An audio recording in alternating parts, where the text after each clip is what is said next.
Serum 2.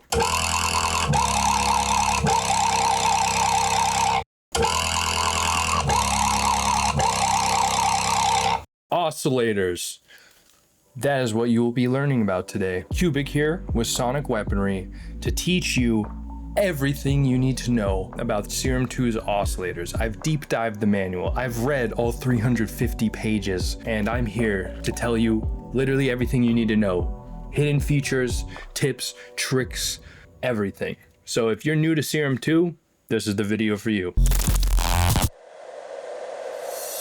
So, all right, before this guy yaps any longer, I ended up going so in depth on the Wavetable oscillators that we didn't end up having enough time to cover all of the other oscillators. So I lied. This video is just about the Wavetable oscillator. You're gonna get a lot of good information, so definitely stick with it. It's gonna be worth it. I drop a lot of nuggets of knowledge, little hidden features you probably didn't know about. But yeah, we'll cover the other oscillators in their own separate videos. All right, back to this fucking guy. We're back in Serum 2. I'm excited to get more in depth with y'all today. Starting off, that preset you heard in the intro, just a tiny little sneak peek at one of the packs I've been working on for Sonic Weaponry for a big Serum 2 release we're doing. So if that's something that interests you, go to our website. We have a bunch of free downloads there and a place where you can put in your email and get notified once we drop future products, like a bunch of really crazy Serum 2 packs. But we're not here for that. We're here to teach you how to make cool sounds in Serum 2 by breaking down every single part of Serum 2. This is all part of a giant series I'm doing on Serum 2, essentially a video manual. I've gone through 350 pages of the manual for Serum 2, and I'm going to be trying to convey all of the important information I've come across for beginners to intermediate to advanced sound designers. You're going to learn everything you need to master this synth. So, starting with the most important part of Serum 2, and I'd say any digital synth, the oscillators. The oscillators are what generate sound. Let's start with the classic, the Wavetable Oscillator, the foundation of Serum. Serum 1 was one of, if not the first wavetable synthesizer, at least in the form we know it today. Like for instance, Massive had kind of wavetables, but it wasn't displayed or editable in the same way that Serum kind of presented it. And you didn't have the ability to go in and edit your wavetable and create new wavetables and import them in and take like basses and turn them into wavetables, so then you can make a growl using a wavetable, stuff like that. So Serum was revolutionary with his wavetable synthesizers, and they've come back with Serum 2 to one up themselves and take wavetable synthesizers to even the next level. Now it's not an extreme level up, it's still a lot like Serum, but there's a couple cool changes and improvements and innovations that we're going to cover, as well as just breaking down the basics. So first off, in order to understand how the Wavetable Oscillator works, let's go over what a wavetable is first. So the way wavetables work in Serum, they don't always, but they can consist of up to 256 single cycle waveforms, which basically means we're not going to cover the wavetable editor in this video, but just for demonstration, you can see there's different frames of this wavetable. So if we scroll through the wavetable position, which basically scrolls through the frames of the wavetable, you'll see you get different types of waveforms. So here we have a saw wave. This is a sine wave. This is a triangle wave. This is, I think, a different type of saw or triangle, or maybe it's a mix of both. I actually don't know what this one's called. We have a square wave. It's a different type of square wave, different type of square wave, different type. It's just smaller pulse widths of square waves. Each one has its own sound. That's what a saw sounds like. Sine wave. Sine waves are used a lot for like subs and for like deeper, more wonkier sounds. Triangle wave is just like, it kind of feels like the in-between of a sub and a saw, because a saw is really gritty. Again, I'm actually not familiar with this shape. Sorry. I think actually that's new for the default shapes. Then we got square waves. Square waves are just rich and full of harmonics. Anything that you're trying to make extremely harmonically rich or sound really crunchy or even sort of like retro, like 8-bit feeling, square waves are your go-to. They're also used a lot for things like rhythm, square 4. So anyways, each frame of the wavetable is a different single cycle waveform. So basically in older, less modern synthesizers, you can only work with single cycle waveforms. So like the sub oscillator lets you choose a waveform and you just choose one type, and that's all you get out of it. Like you can't change how the triangle wave or the sine wave behaves. It's like you just get that one frame and that's all you get. So with wavetables, you get a bunch of frames up to 256 inside of one oscillator. So let's say we drag a bass into there. Now this is probably not going to sound very good because I'm not going to go into the wavetable editor and like edit it to make sure that it's perfectly compatible as a wavetable. This is just simply a demonstration. So if we drag in a wavetable, now all of a sudden we get a bunch of frames of the bass that we just dragged in. And if we automate the wavetable position, you can scan through all those frames. So this is the default shape to scan through a wavetable. You want to put it at a bar and you'll get like an accurately timed playthrough of the wavetable. So you can hear the bass that I put in there. We're actually gonna put this at a quarter note to make it play through faster. That's not the best demonstration. Like I said, I would need to go into the wavetable editor and edit a bunch of stuff, but essentially you can take a bass and you can turn the bass into a wavetable, then you can scan through the wavetable and then use that as a foundation of a sound, or you can just use the included wavetables that they have in Serum. Or like, let's say you buy a sonic weaponry pack and we have wavetable folders in our packs. You can use wavetables from us or from anywhere on the internet, make your own, etc. So you have an insane amount of flexibility with the Wavetable Oscillator because of how much you can do. You're not limited to just a couple of basic shapes.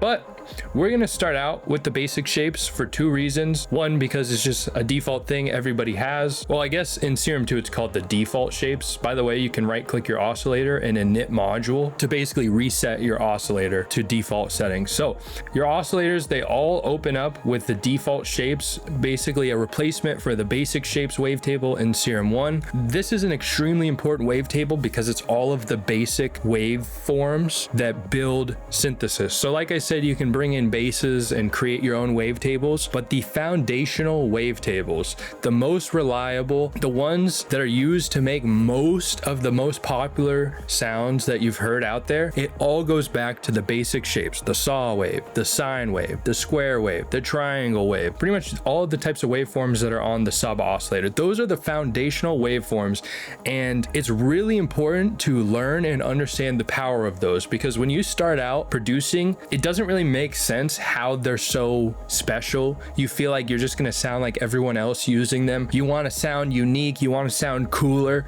so you start trying to get all these crazy sounding wavetables, and you can make a lot of really cool stuff with crazy sounding wavetables, but you get a really valuable understanding of sound design and synthesis when you learn to master the default shapes in this case. So as you begin your Serum 2 journey, I definitely highly encourage you to mess around with the default shapes more than the cool sounding wavetables. Like, that stuff is really cool, but it's a little bit of a shortcut. You'll start to realize, like, I've had the pleasure of interacting and befriending a lot of artists that I look up to, and they'll show me how they do their sound design. And I gotta say, like, 80% of big artists are making their sounds just with the default shapes, nothing else. So these are really important. The point is, you can scan through them with the wavetable position. You can do smooth interpolation so that they all kind of morph into each other. So now if we scan through, it's like one cohesive thing, versus if we undo the smooth interpolation, it'll sound like this.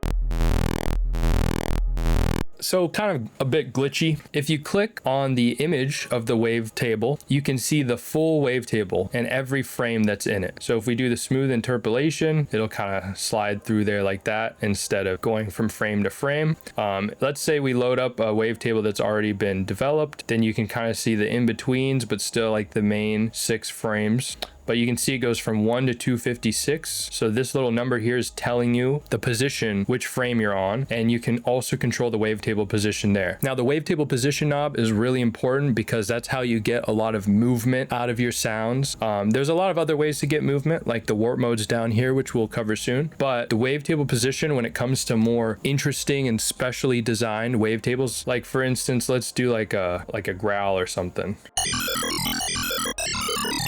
So like actually that's a perfect example of like, if you're not using the wavetable position, you get a really cool sound. That's a really cool sound. I can do a lot with that sound and build off of it. But you start controlling the wavetable position, now you get a glitchy bleep bloop. And that's a whole nother direction you could take it. Or you can kind of control the automation, just do a little bit. And you could get creative with the automation and just turn it into its own little glitch. So a lot of cool stuff you can do with the wavetable position. You can also macro it and use it to change like the timbre of a sound. So that's how you get a lot of variation out of your sounds. Wavetable position, hugely important. So I went on a little bit of a tangent there, but here, let's go ahead and start top to bottom with the oscillators. So first off, all the oscillators you can turn on and off like that. You can change the wavetable with that little drop down. You can choose the routing here. I already covered a basic overview of like all of this stuff in my previous video, but just gonna quickly recap some of it. So you can choose the routing, choose which filter, 1, 2, or both, or choose to send it to one of the mixing buses. Here you can select your wavetables. So you have all the OG Serum 1 wavetables as well as the Serum 2 wavetables, which I haven't gotten the chance to go through all of them yet, but there's a lot of really cool stuff in there. You can also just change the wavetables like this. You can drag in wavetables just directly in here, or if you put wavetables in the Serum 2 presets wavetable folder, they will show up here. Let's say we drag in our own wavetable. There's going to be this little icon that pops up on the left. This is kind of a hidden feature. This is honestly not that well known of a feature yet. This is especially if you're someone who makes presets or you want to share presets with your friends. If you click this button, it'll embed the wavetable or sample that you added into the preset, so that when you send the preset to someone else, it'll have this file included in the preset. And you'll see that icon anywhere else that uses samples or things where you can drag in your own sounds. Now next right here, we have the ability to change the octave. So 12 semitones up or down with each octave of the wavetable. So you're essentially changing the pitch. Let me go ahead and initialize this first. And I'm going to change the view. And this can be automated. All of these settings up here can be automated with one of the modulators or the macros. Then you have the ability to do semitones. So instead of just changing it 1 octave at a time, if you just want to put it up to like a perfect fifth, 7 semitones, you can, or put it down. Either way, so you can change semitones. If you want to just more subtly adjust the pitch within 100 cents, which is basically, there's like, think of it kind of like change, you know, you got your penny, then you got a dime, I know there's a nickel too, then you got a quarter, then you got a dollar. It's like the octave is the dollar, the semitone is the quarter, the fine knob is a penny, 1 cent. It's like you can just adjust it a little bit. So I think 100 cents is a full semitone. So you're kind of basically like slightly detuning the synth. And then you have the coarse over here, which is essentially just like free unhinged pitch shifting. So if you were to automate, for instance, the octave, it's going to kind of shift between each octave. It's not going to be smooth. It like kind of cuts to each octave. It's the same with the semitones, but both the fine and the coarse pitch here, it's just one fluid.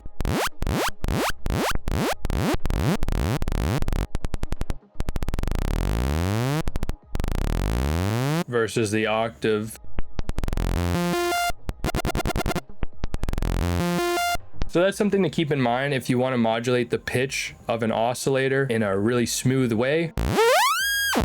You can do the coarse pitch, and that's like not really tied to any sort of notational traditional music values. It's just like free reign pitch shifting. So those are the 4 ways to change the pitch. At least they were, because now you have the ability to right click the oscillator, go here into mode. This is another hidden feature not a lot of people know about. You can change it from semitones to the ability to change the harmonic mode.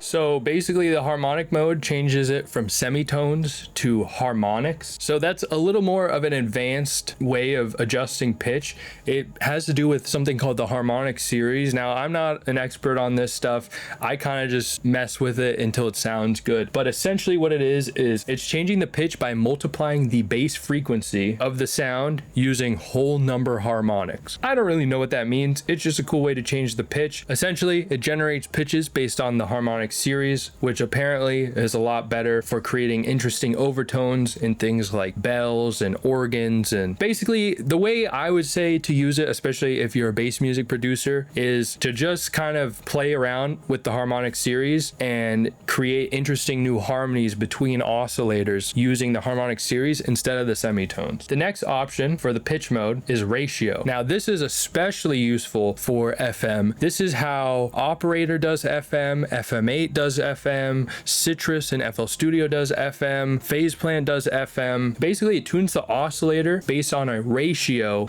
of another oscillator. So basically, it's dependent on whatever another oscillator is at, and then it puts this as at a ratio of that other oscillator's, I guess, current frequency or pitch. Like I said, this is meant for creating interesting timbres with FM. You can choose the source up here. So if we want the source to be oscillator B, then when we change the ratio, it is basically creating a ratio based on oscillator B. A couple tips about how to use ratio. If you put it on 2, I believe it's directly an octave higher. And then 4 works good, 5 also works good for creating a cool sort of harmony. 7, I think a lot of the prime numbers are really good. So you can use it to create interesting harmonies like that. Like we already have a sound now. And so pretty much the hertz is just it's kind of like the fine knob. So you just get more in-depth control of the pitch. So those are all the pitch modes. Then down here, we have the ability to change the phase of the oscillator. So basically the phase is kind of like a start position on a sampler. It's basically letting you know what part of the waveform it's gonna start at when you click a note. So wherever the line is where it's going to start. A lot of times you won't hear a difference, but certain wavetables and in certain configurations, you'll hear a much more audible difference depending on where the phase is. And then the random phase is basically giving you a range. As you can see, this yellow highlighted area, it's giving you a range of where it's going to move around with each note press. So if we click a note, it's gonna basically, you want to keep the random up if you want there to be subtle variation between every note press. It's kind of a way to create an organic, more human sounding sound where there's subtle changes no matter what note you press, just like if you were playing a real instrument. But for instance, if you're designing basses and you want everything to sound consistent, you want to turn the random phase down, and then you can just choose where to put the phase. And like I said, sometimes it makes a big difference in the sound, sometimes it doesn't. Right now it doesn't, but something people don't do a lot that I sometimes really enjoy is automating the phase. You can get kind of like a weird pitch bendy disperser effect.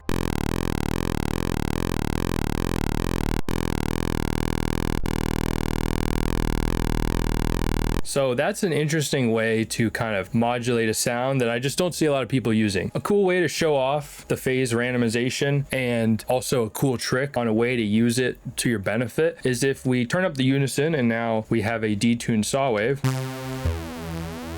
If we turn down the phase randomization, you're gonna hear like this cool lasery effect.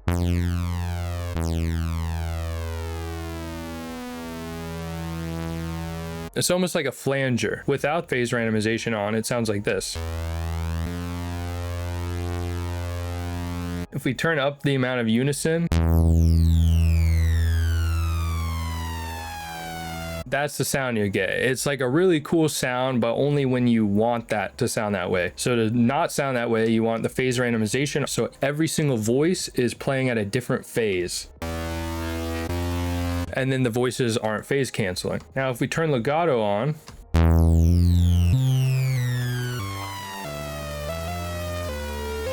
you can hear that that cool like flanger sound will just keep going. And it doesn't restart like if we have legato off. But if we right click phase and we click phase legato, then it'll re-trigger. So you also see there's a wrap phase setting in here. Unfortunately, I couldn't find anything about this in the manual. So if anyone knows what the wrap phase is, please comment down below. I'm definitely curious to know what wrap phase does. So next we have this drop down menu here that allows you to change how the phase behaves. Now this is a new thing I've never seen before, and I think it all has to do with the Unison voices. So real quick, Unison creates multiple voices for an oscillator on a single note. So usually when you press a note, it's just one copy of this. But with Unison, you can have multiple copies.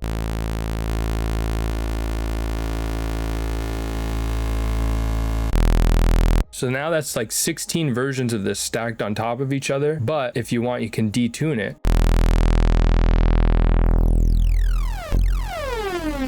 Let's turn the random back up so it doesn't do that lasery thing.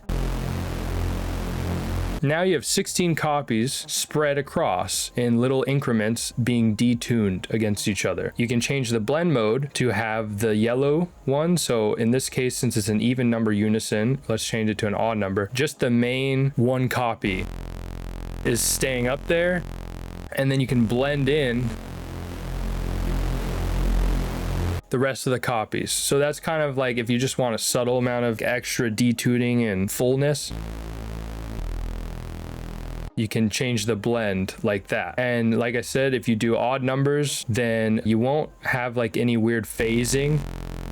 Like if I do 8, now there's like stereo phasing, especially if I start to detune it.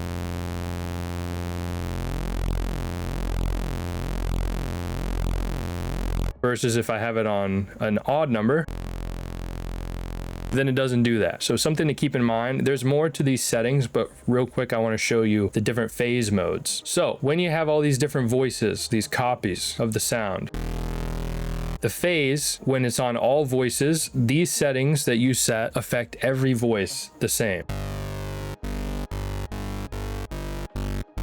So because the random phase is up, you can kind of hear that how each note sounds a little different and feels a little different in the stereo width. Basically all the voices are using these settings. Now, if we put it on contiguous, new notes continue with the phase of the last note. So I don't really know what that means, but what I think it means is that it just all kind of keeps. So it's kind of like you don't get any settings, you get to just change it so every note just sounds exactly the same. Now this one's really interesting to me. If we turn up the voices, you get to choose where each voice sits on the phase. So it's kind of laid out from left to right, just like how in all voices mode, you get left to right here. So for this, you're basically just setting the phase per voice. So there's no randomization. They just all go wherever you want them to go continuously.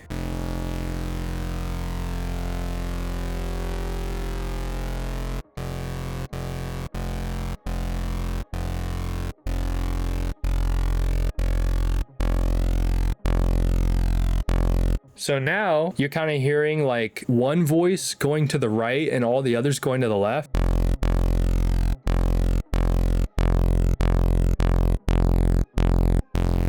And so if you want to get that lasery sound that you get from the random being on 0, if you just put them all on top of each other, you get that phasing now.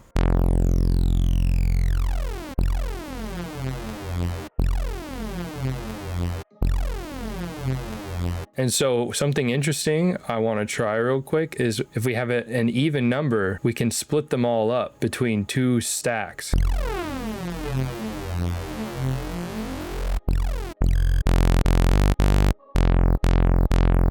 So those are the options for the phase memory menu. Really interesting stuff. Definitely more advanced techniques, especially if you're making like dubstep and stuff like that. You're probably not going to be using this as much, but like the unison function and adjusting these phases are especially helpful for more melodic synths, breezes, things like that, not like consistent sounding basses that are all about like making crazy aggressive sounds. So once you start messing with the unison, you have the settings icon here. We didn't get this in Serum 1. This is a really cool new addition. You can basically change the mode, the unison mode. So it's like an algorithm essentially of how the unison works. Linear is like the classic way it always works. Basically, every single voice is spaced evenly. As you can see, look, they're all spaced evenly as we move the detune up and down.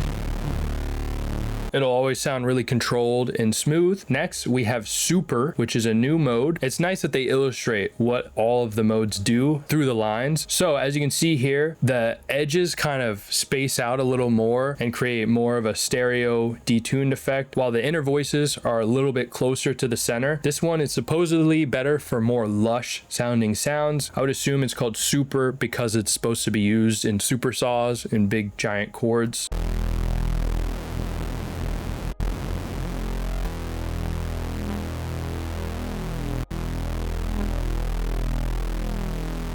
Personally, I don't notice too much of a difference between those two modes. Honestly, between all of the modes, but I would assume maybe they make more of a difference once you start adding on these extra settings that we're going to go through. So this mode, apparently called EXP, it's for exponential. Basically, the further that you move the detune knob, there's more space that grows between each voice. So I guess this one's supposed to be really good for more aggressive sounds and sounds that you want to have more presence in the mix.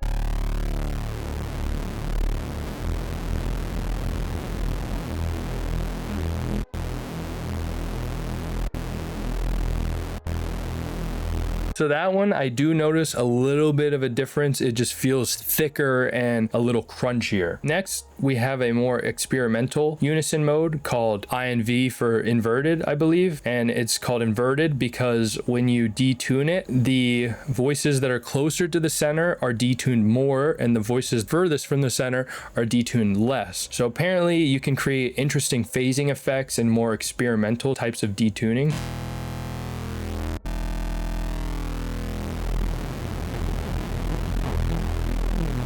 So this one might be really cool for Reese's. I bet we can hear a really big difference when we turn the randomization down and the detune up and then change it between the modes.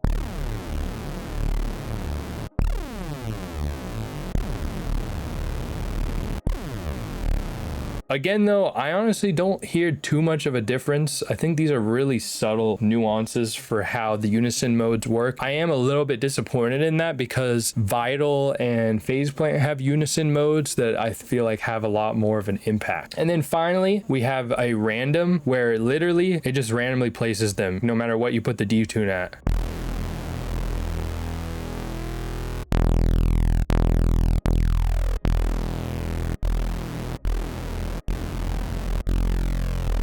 And so that's pretty much like the ultimate experimentation with the unison modes. Next, we've got the unison stacking. Now, this is a really exciting change because Vital has had this for a while. After Vital did it, then Phase Plant added it, and now finally Serum 2 has added stacking modes. Now, again, I will say Phase Plant and Vital both have a little bit extra, more interesting modes for unison stacking. You can use unison stacking for really interesting harmonies and creating chords within one oscillator. If you're coming from like a dubstep background, it's great for things like future rhythm and color bass or making like rave stabs. So without stacking on, all of these voices are all being played at the same pitch. It's all the same note. But if you turn the stacking on, it starts to change the pitch of certain voices and distribute them differently.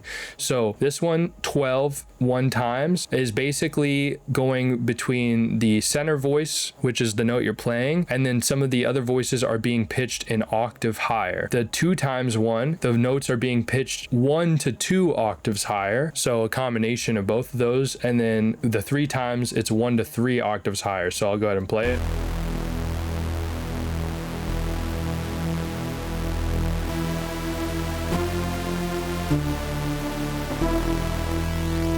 And something I should have said earlier, you can go up to 16 unison voices, but the more voices, the more CPU you use.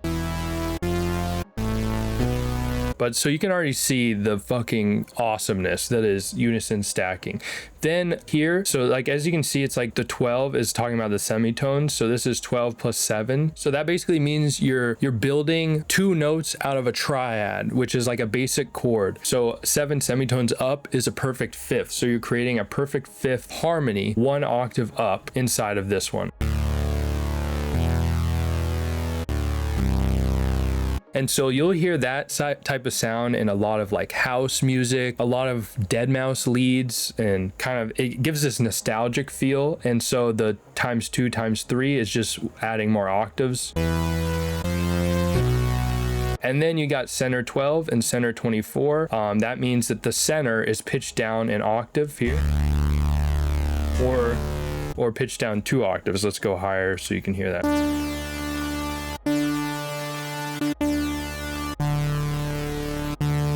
And that's really fun to play with because instead of shifting your oscillator down an octave, especially when you're making like basses and stuff, you can basically get a bass in the center and then like a higher chord-like harmony on top. You can get really creative with the unison stacking. I think it's something definitely worth experimenting with. So next we have some more settings in here of how to control how the unison behaves. So here we can control the width. So the width controls the extent at which the voices, the unison voices, are spread across the stereo spectrum. So if we have 0 width, they're all in mono, which can be a lot cleaner at times, and you can also cause there to be more intentional phasing.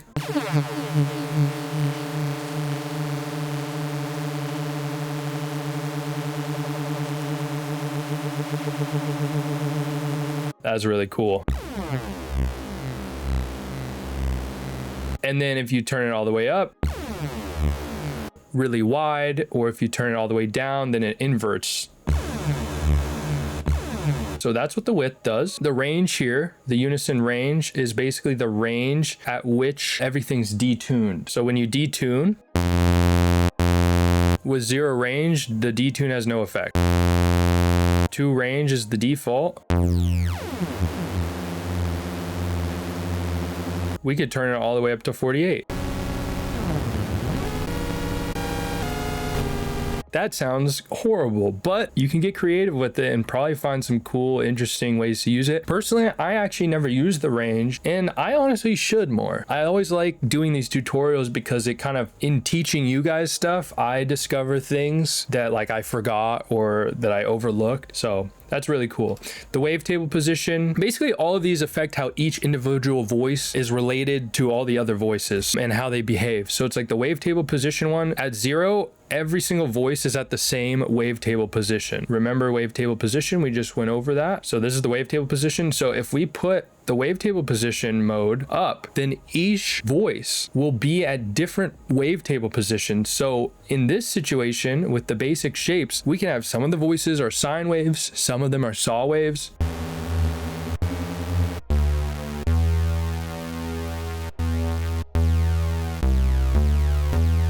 And that's why when we have the random down, you don't actually get that phasing effect anymore because they're not all the same sound. That actually made a really cool sound. I fuck with that. So the wavetable position is kind of giving the range of like how much variation between the wavetable positions the voices are. And then warp 1 and warp 2 do the same thing as the wavetable position, but with the warp knob. So let's say we have the sync on. If we turn this warp 1 all the way to 100, then each voice is going to be at a different level of sync, which can really probably fuck up the sound because sync kind of adjusts the pitch.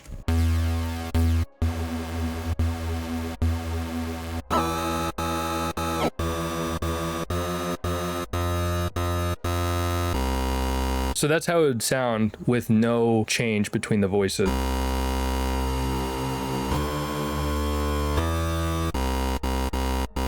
So without that, completely different sounding.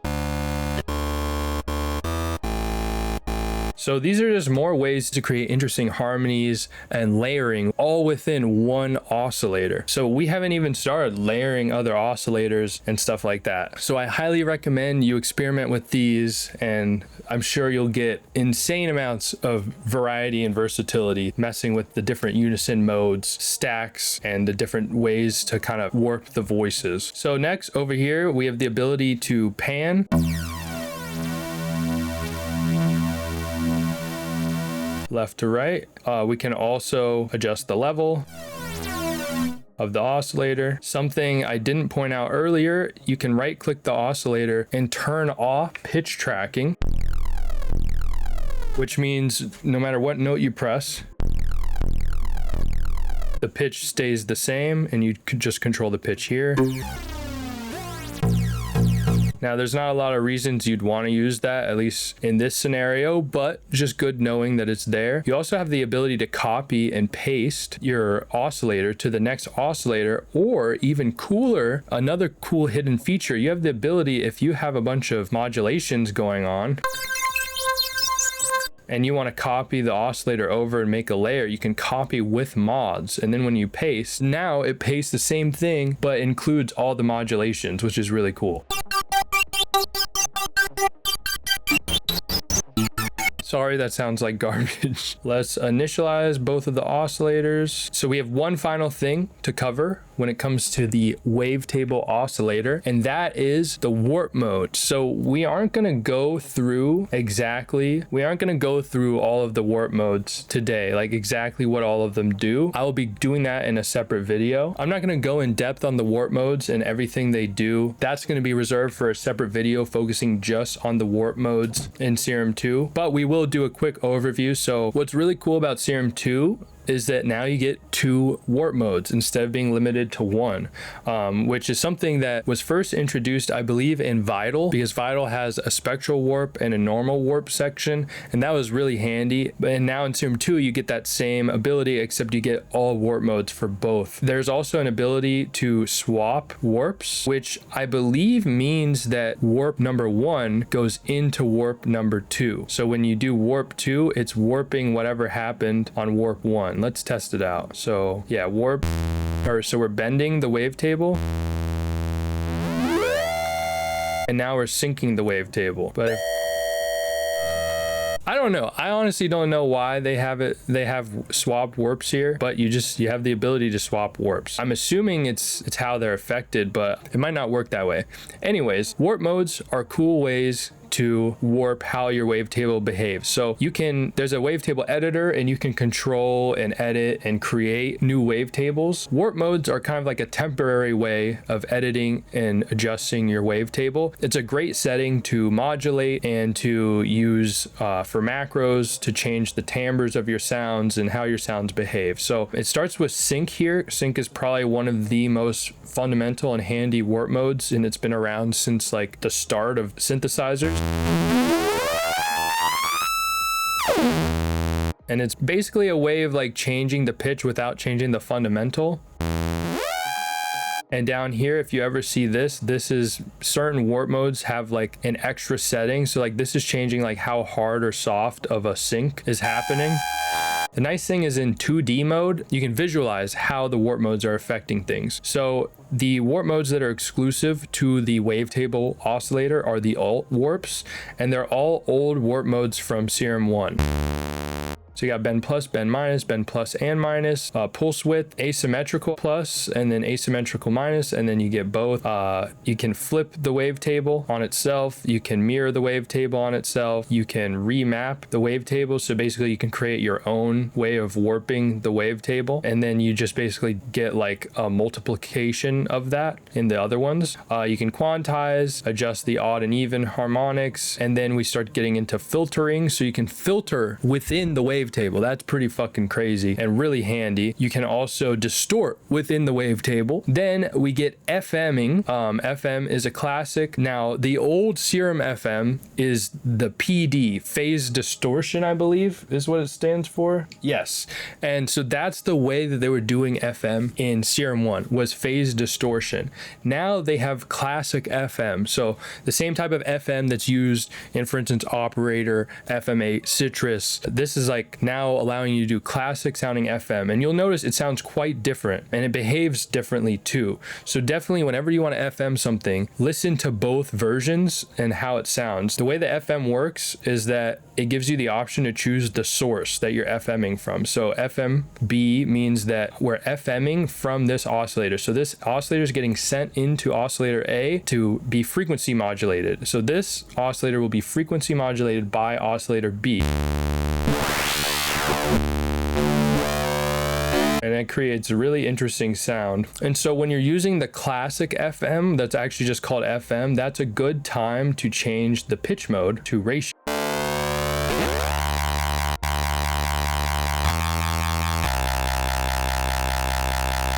And that's cool because we actually just made it phase and have its own movement.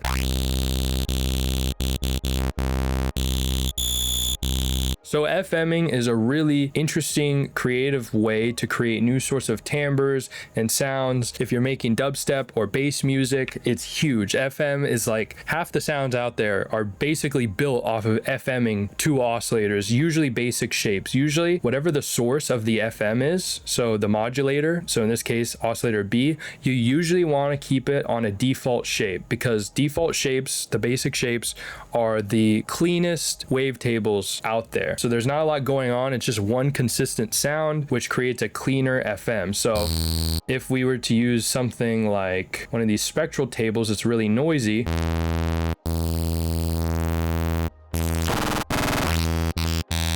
Actually, not a good example. This actually works really well. Okay, this one. All right, maybe it's more of a issue with the phase distortion. So here, I'll put it on phase distortion because actually these sorts of things do seem to work pretty decent with FM, the classic FM, but with the phase distortion type of FM, it just, things can get really noisy and messy. Definitely FM is one of those things, it takes years of experimenting to really kind of understand how it works. It's always, there's like these little sweet spots and it just, you start to learn what sounds work best together and what they create. So it's like FMing from sine waves are a very specific sound that you will become really recognizable versus FMing from saw waves. So definitely start out with default shapes so you can just understand some of the basic sounds you can create from FMing. Also, the FM section has different algorithms. So there's a through zero mode, exponential mode, and linear mode. Like I said, I'll go in depth into all that later. So you get the phase distortion, the classic Serum 1 FM. Then you get AM, and AM is amplitude modulation. That's a different type of FM. I don't really use it that much, but like I said, in the warp mode video, I'll go in depth on what all that means. And then you also have ring modulation. So if you've heard of a ring mod, this is basically using the other oscillator to modulate oscillator A in the same way that a ring mod, for instance, if you get like kilohertz ring mod, you'll see how they have like the sine wave mode. The way ring mods usually work is when you put a ring mod on something, the ring mod is usually using some sort of waveform to modulate the sound, in a lot of cases a sine wave. So this essentially lets you create your own styles of ring mod by using another oscillator or source to ring modulate it. And as you'll see in all of these, the FM section and the AM, RM, all that, you can also FM from the filters, which is crazy. And again, we'll get into all that later. But hey, that is pretty much everything you need to know about how the Wavetable Oscillator works and functions, all the little hidden features. I tried to include some tips and technique ideas in there to just give you a starting point of how to experiment with it. But yeah, I hope that was a really helpful out full tutorial for you, really comprehensive, and gave you everything you needed to know, all the details about how to use the Wavetable Oscillator. I originally intended to go over all of the oscillators in this video, and I didn't realize just how long of a video that would be. So these will all be broken up, covering each oscillator, and then I'll put them together in one giant supercut. But if you enjoyed this tutorial, give the video a like, please, subscribe. Feel free to ask any questions down in the comments, and I'll answer as best as I can. And if you have friends who are sound designers and are trying to learn Serum 2, send them this video, send them my videos. That stuff really helps. Word of mouth, all of that. I'm putting a lot of effort into making these tutorials, and so the more people I can help with them, the better. So I've been Cubic with Sonic Weaponry, and I will see you guys in another video very soon covering more Serum 2 stuff. Until then, check out our website, sonic-weaponry.com, and stay creative and subscribe, and goodbye.